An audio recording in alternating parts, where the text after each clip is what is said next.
اب کہ ہم بچھڑے تو شاید کبھی خوابوں میں ملیں، جس طرح سوکھے ہوئے پھول کتابوں میں ملیں۔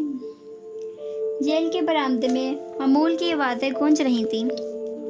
صحن میں قیدی ادھر ادھر چلتے پھرتے کام کرتے دکھائی دے رہے تھے۔ ایک کونے میں سرما کی دھوپ سے بے نیاز وہ دونوں بھی موجود تھے۔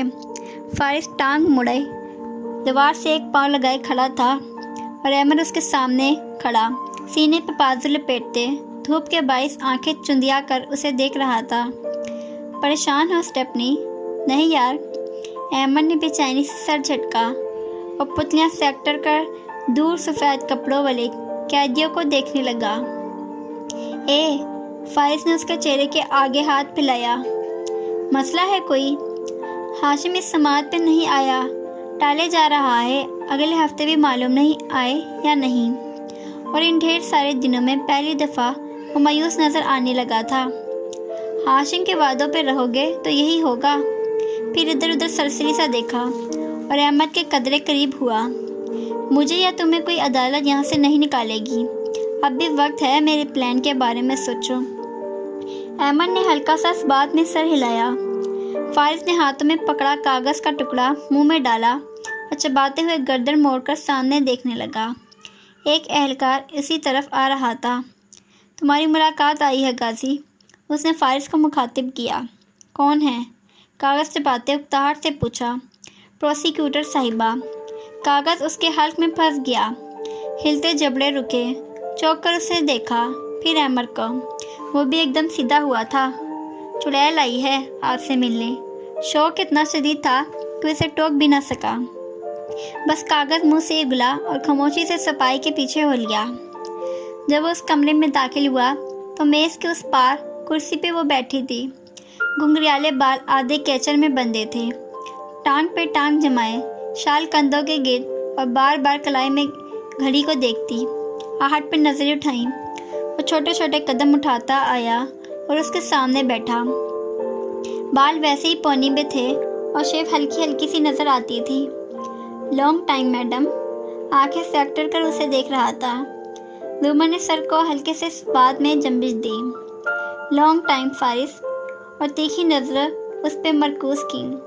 ہاتھ گود میں رکھ لیے تھے اور مٹھیاں ضبط سے بھیج لی تھی۔ ذہن کے پروں میں وہی آوازیں گونجنے لگیں۔ میں تمہیں ایک گولی ماروں گا زمر، آئی ایم سوری۔ اس نے ان تکلیف دہ یادوں کو ذہن سے جھٹکنا چاہا، مگر یہ آسان نہ تھا۔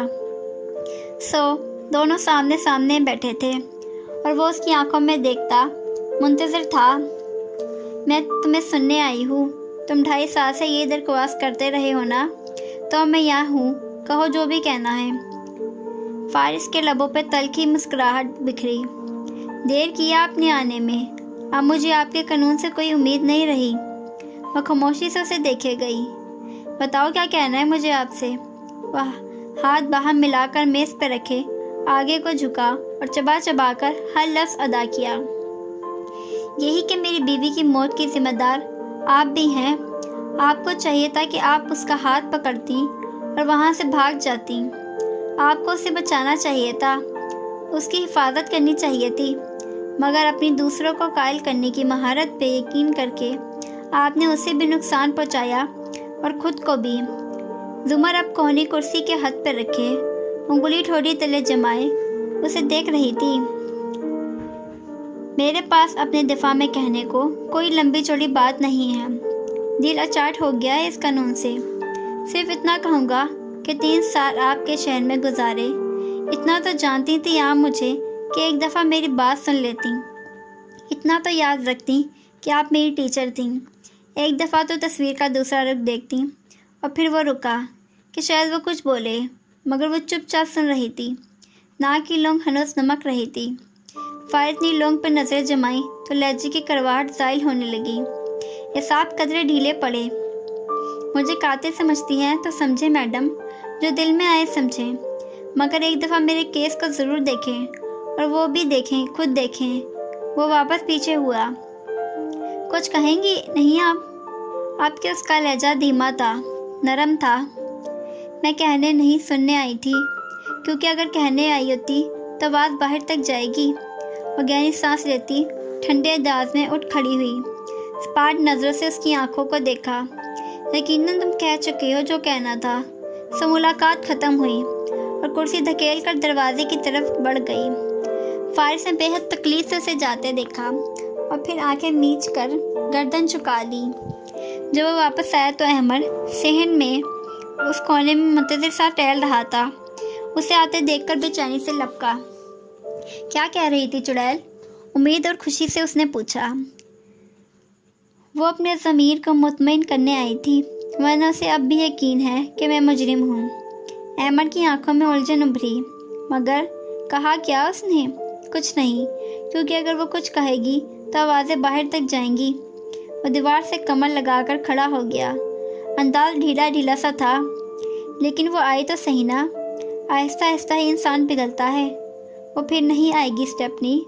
مجھے ایک موقع ملا اور میں نے وہ بھی گنوا دیا۔ اسے قائل نہیں کر سکا میں۔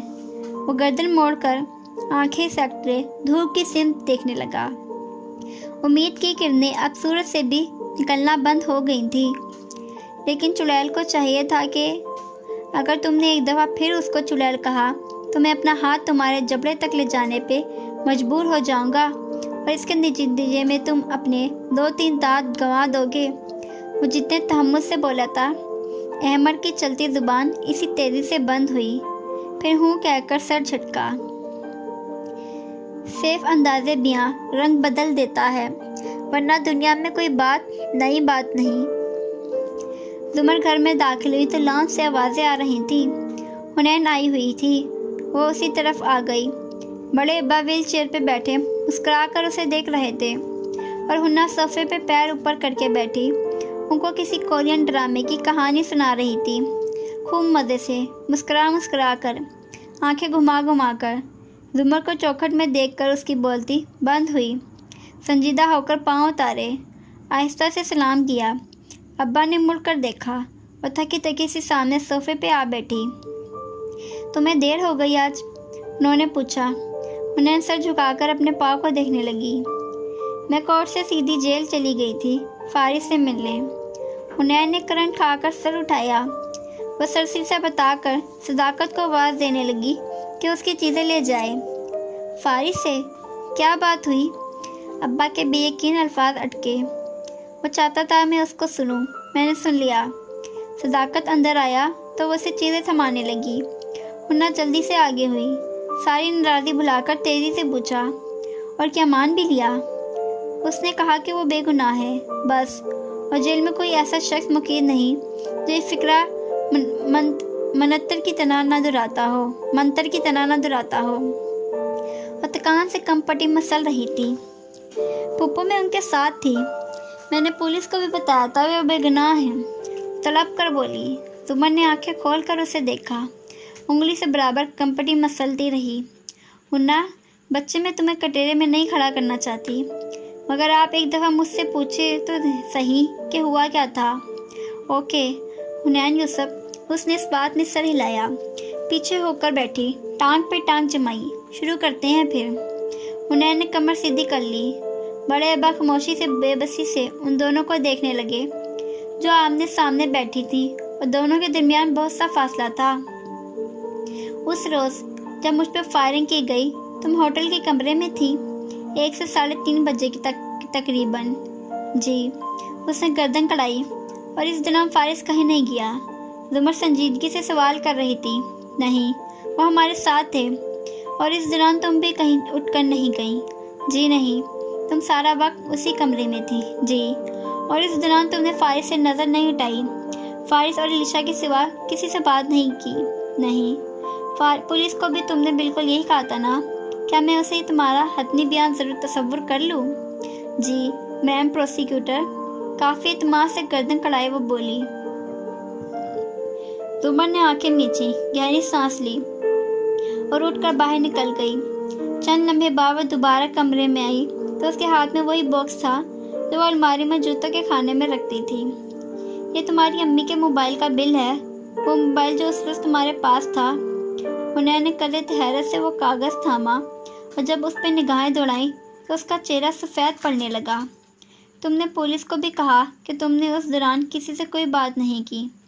یعنی ایک لمحے کو بھی تم فارغ سے غافل نہیں تھی، جبکہ اس بل کے مطابق تم نے 1:30 بجے اپنے گھر 4 منٹ اور 2:45 بجے اپنی ایک دوست کو 10 منٹ کے لیے کال کی، پھر ایک دوسرا کاغذ اس کے سامنے کیا۔ یہ اس ہوٹل کی لابی کے CCTV کیمرے کا ایک اسٹل امیج ہے۔ اس میں تم نیچے ایک شاپ میں کھڑی دکھائی دے رہی ہو اور وقت ہوا ہے 2:70۔ مگر تم نے کہا تھا کہ تم اس دوران کمرے سے کہیں نہیں گئی۔ میں بتانا بھول گئی تھی اور یہ فائرنگ سے بہت پہلے کا وقت ہے۔ اس نے مجھے چہرے کے ساتھ وضاحت دینے کی کوشش کی۔ ہنا، بچے میں نے تم سے اس بارے میں کوئی بات اس لیے نہیں کی کیونکہ میں جانتی تھی تم 2.5 گھنٹے ایک کمرے میں ٹک کر نہیں بیٹھ سکتی۔ میں یہ بھی جانتی ہوں کہ تم نے یہ باتیں کیوں نہیں بتائیں، تم فارغ کو پروٹیکٹ کرنا چاہتی تھی۔ مگر ہنا، یہ گواہی کا معاملہ ہے، اور گواہی کے معاملے میں ہمیں اگر کسی کی ایک بات جھوٹ معلوم ہو تو اس کی ساری باتیں سچی نہیں رہتی۔ میں تھک گئی ہوں، آرام کرنے جا رہی ہوں، آپ لوگ باتیں کریں، وہ نرمی سے کہتی کاغذ واپس ڈبے میں ڈالتی اٹھ گئی۔ حنین چہرہ جھکائے کتنی ہی دیر اسی طرح بیٹھی رہی اور ابا وہ بس افسوس سے اسے دیکھتے رہے۔ اگر ان کے خاندان کے سارے لوگ ایک دن کے لیے اپنی ذہانت پہ بھروسہ کرنا چھوڑ دیں تو کتنا اچھا ہو۔ میں چاہتی ہوں میرا عکس مجھ کو لوٹا دیں، وہ آئینہ جسے ایک بار میں نے دیکھا تھا۔ اس روز چھوٹے باغیچے والے گھر میں حنین کی چیخ پکار لگی تھی۔ حنین کی چیخوں پکار لگی تھی۔ اپنے کمرے کی ساری الماریاں طلب کیے وہ کاغذات ڈھونڈ رہی تھی۔ میٹرک کی سند، بے فارم شناختی کارڈ، ہمیشہ داخلے کی آخری تاریخ سر پہ آئی کھڑی تھی اور اس کے کاغذات نہیں مل رہے ہوتے تھے۔ 29 تاریخ، اس تلاش میں کتنے عرصے کی کھوئی ہوئی درجنوں چیزیں مل جاتی مگر اصل شے ندارد رہتی۔ کتنی دفعہ کہا ہے اپنی چیزیں ترتیب سے جوڑ کر رکھا کرو۔ لوگوں کی بیٹیوں کو دیکھا ہے کبھی کیسے ہر چیز امی کی ڈانٹ پھٹکار سنے بغیر، جسے سادی بیک گراؤنڈ میوزک کہا کرتا تھا، کچن سے سنائی دے رہی تھی۔ تبھی سیم کمرے میں داخل ہوا۔ ہنا، یہ تمہارے لیے کوریئر آیا ہے امریکہ سے۔ وہ جو الماری میں سر دیے بیٹھی تھی چوکی، پھر سب چھوڑ چھاڑ اس کی طرف آئی۔ سیم اتنا اچھا تو تھا نہیں کہ ڈبہ رکھ جاتا، اطلاع دینے کے ساتھ ساتھ کھول بھی رہا تھا۔ اس نے درستی سے وہ جھپٹا، اسے کمرے سے بھگایا اور پھر خود کھولنے لگی۔ اندر ایک چھوٹی ڈبی تھی، اس میں ایک کی چین تھی، علیشا کی کی چین، ساتھ میں طے شدہ خط۔ دھڑکتے دل سے حنین نے کاغذ کی تہ کھولی۔ ڈیئر حنین، ممی سے معلوم ہوا کہ 2.5 سال بعد تمہارا فون آیا ہے۔ سن کر خوشی ہوئی۔ میں اس دور سے نکل چکی ہوں جب ای میل اور ٹیکسٹ لیا کرتی تھی، جہاں اس جیل میں مجھے خط لکھنا زیادہ پرسکون لگا، اس لیے لکھ رہی ہوں۔ کم از کم اسے تم پڑھے بغیر مٹا تو نہیں سکو گی۔ حنین وہی زمین پہ پھیلی چیزوں کے درمیان بیٹھ گئی اور گویا سانس روکے پڑھتی گئی۔ میں اپنا کی چین تمہیں بھیج رہی ہوں، یہ میرے انتقام کے عزم کی نشانی ہے۔ جب ہاشم نے تمہارے سامنے مجھے بے عزت کر کے نکالا تو میں نے سوچا تھا کہ تم بھی اپنی پھپھو جیسی ہو۔